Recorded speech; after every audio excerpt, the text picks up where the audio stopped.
নগাঁৱৰ উত্তৰৰ চৰাঞ্চলত পুনৰ গুণ্ডাৰাজ ডুমডুমিয়াৰ মুছলিম চাপৰিত গুণ্ডাৰাজ আক্ৰমণৰ বলি এটি পৰিয়ালৰ মুকছিদুল ইছলাম আৰু মুছাহাদুল ইছলাম নামৰ দুজন নিমকি গুণ্ডাৰ আক্ৰমণৰ ডকাইতি কাণ্ড।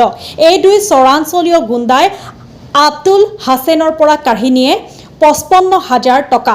এই দুই গুণ্ডা ভাতৃদ্বয় চৰাঞ্চলত টকা সুদত দি পৰৱৰ্তী সময়ত সমুদায় ধন আদায় লৈও লোকসকলক অধিক প্ৰাপ্য বিচাৰি কৰি থাকে হাৰাশাস্তি।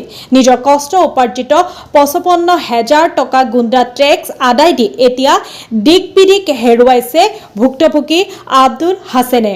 এই লৈ ভুক্তভোগীয়ে ঠেলামৰা আৰক্ষী থানাত দাখিল কৰিছে এজাহাৰ। আৰক্ষীয়ে এই গুণ্ডা ভাতৃদ্বয়ৰ বিৰুদ্ধে ব্যৱস্থা গ্ৰহণ কৰি ভুক্তভোগীক ন্যায় প্ৰদান কৰিবলৈ সক্ষম হয় নে নহয় সেয়া পৰৱৰ্তী সময়ত হ'ব লক্ষণীয়।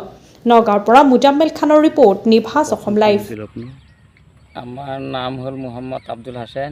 আমি গড় পৰা টকা 55,000 লৈ আহিলোঁ। আমাক বায়েক দি আমি ধান মাৰি পিছত আহিলোঁ, গড় পৰা আহিলোঁ, আহি পেলাই আধা কিলোমিটাৰ আহিলোঁ। পিছত সেই টকাটো আমাৰ এই কাঢ়ি ল'লে তাৰ তিনি বাই। এক নম্বৰ হৈছে মুৰ্শিদুল, 2 নম্বৰ হৈছে মুছাদুল, আৰু সেইটো তাৰ সৰুটো যে আমি নাম নাজানো।